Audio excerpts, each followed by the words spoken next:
Welcome in to another edition of A Closer Look. I'm your host, Dwayne Nelson, and with me today I'm going to be talking with Matthew Cameron, and he is with the Tennessee Wildlife Resources Agency. And what all do you do with that agency? That's a lot of area that you cover, isn't it? Yeah, the easiest way for me to describe it to the public is a public information officer. I deal with the media during high-profile incidents like boating accidents, or if we make a high-profile arrest or something like that, and then do a lot of public relations work, programs and events, and just act as a spokesperson for the agency. And we're located in Morristown. That's our regional office, and we have 21 counties in East Tennessee. Oh my! Yeah, going down from Loudoun County up to Claiborne, and then all the way over to Johnson and back down. So you have a lot of area that you cover.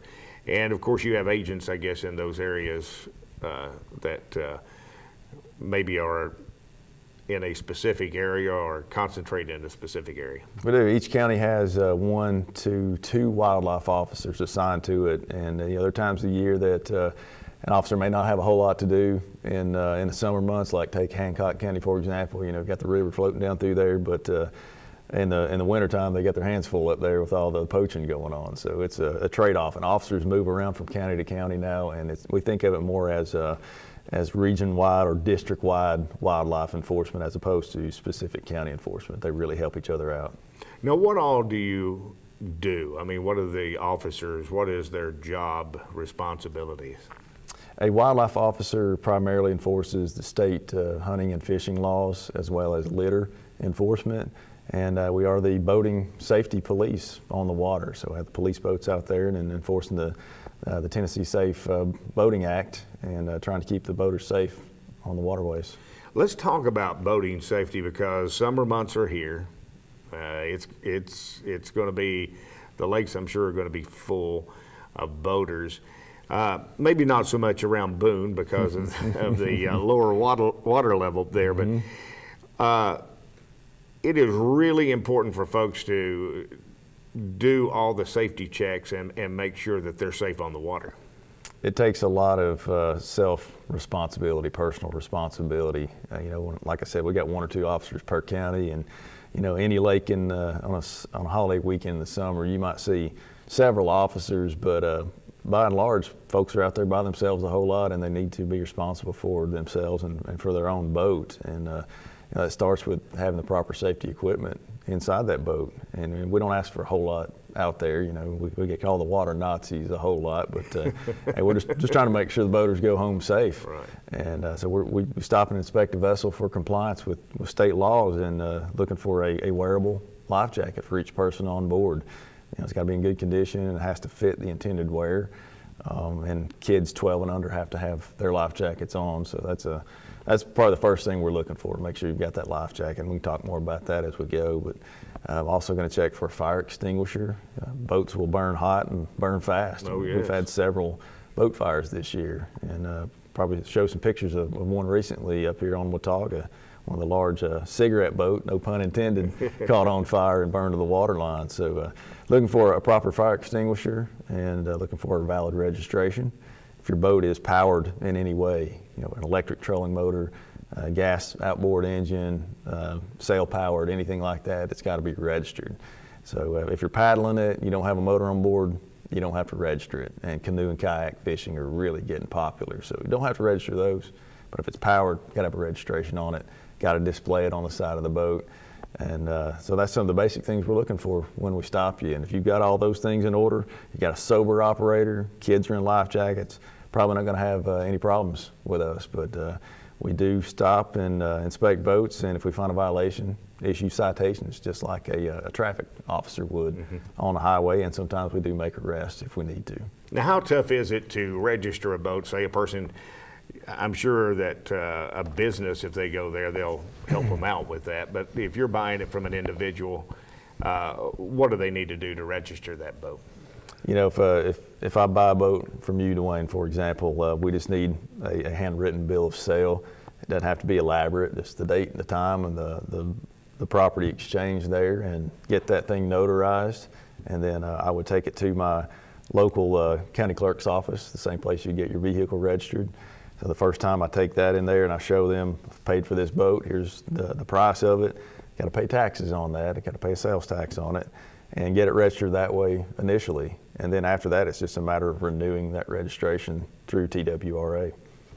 Now, what is the most neglect that you see with boaters on the water nowadays? It's the same old message. It doesn't change, and it's unfortunate because it's the simplest thing, and it's wearing a proper life jacket. I used to say just wearing a life jacket, but now it's a properly worn life jacket. I'm careful to say that because I have seen very few instances where a person had on a life jacket that was too big for them or wasn't in good condition, or they didn't have it buckled and then they drowned. So properly worn life jacket that is the right size, it's in good condition, is by far the simplest and most effective way to stay safe on the waterway. We've had 6 fatal boating accidents this year, and every one of those were drownings. And I hate to say all these people would still be with us had they had a life jacket on. I hate to cast mud, but Right.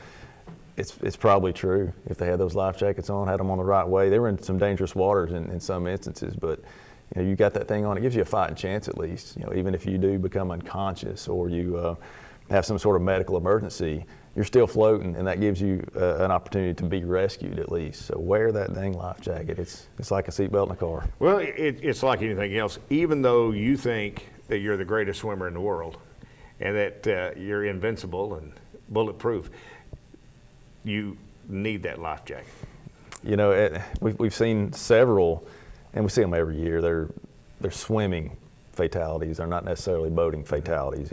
If you're swimming from a dock at a marina, or you're swimming from the shoreline and you drown, it's not considered a boating accident. Mm-hmm. So there's probably not twice as many non-boating drownings as there are boating drownings, but there's still several that we don't necessarily investigate as an agency because it has to be boating related before we get involved. But it's the same old stories every time. They try to swim across the cove. They look across that cove. Hey, let's see if we can swim to the other side. And it doesn't look that far away, but it'll fool you when you get out there on the waterway. And they get halfway across, they panic, they struggle, and they go down. And the people with them, it's all they can do to keep themselves afloat, much less rescue someone else. Right.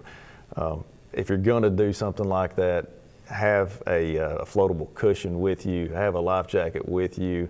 If you're not going to wear it, when you take off swimming out there, that way if you cramp up, something happens to you, at least you can get a hold of that thing and float until you can recover. And be responsible when you're driving your boat on the water and I guess kind of be aware of your surroundings and not do a lot of showboating, as they go. Yeah, a boat is a different animal altogether than a car. We're pretty comfortable driving vehicles. We jump in them every day. We start it up and we go, and you don't think much about it. But getting on the water in that fluid environment and operating something that doesn't have brakes and that steers from the back instead of the front, and then you've got wave action, you've got wind, you've got other boats, you don't have lanes of traffic. It's a different world out there on the water. So it takes a certain degree of competency to be able to operate a boat and to do that safely. So, even though you can afford to buy a $100,000 boat and jump in it and go, educate yourself, get some training with that particular boat. Even from boat to boat, no two boats are going to operate the same size-wise, and the way they're powered, the way they're set up can be markedly different from boat to boat. So identify yourself with it, especially young boaters.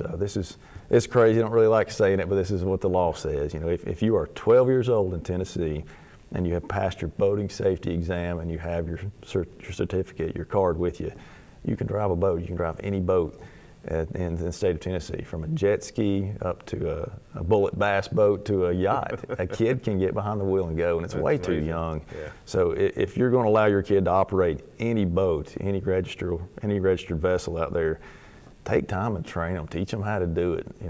Jet skis are pretty inexpensive when you're talking boats. For a few thousand, you can get a decent used one, right. and those things will run 60 or 70 miles an hour. So, parents just don't think, hey, I'm going to get Bill a jet ski this year and turn him loose. He's got his boating safety license. You need to take time and train him how to operate that thing effectively and get on the back and ride it with them, and never let them ride along. They need at least 3 or 4 years of experience on that before I'd turn a kid loose on one personally.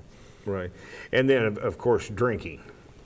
you can be charged with being intoxicated if you're operating a boat in the state of Tennessee, just like you can a car.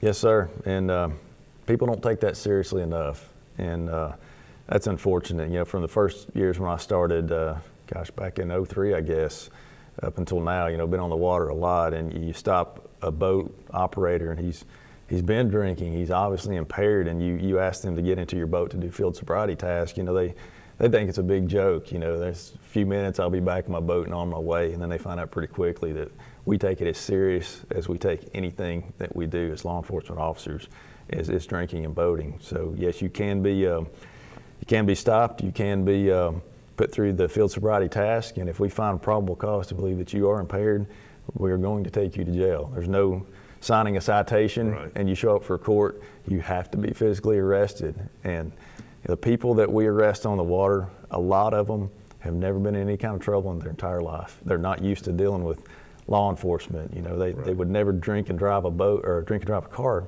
They get in the boat on the weekend, have a few drinks, and it affects them worse on the water than it does the land. And we could talk about that, but then they find themselves going to jail, and it's culture shock to them when they get arrested and have to go bond out and hire a lawyer, and it can get really expensive as well.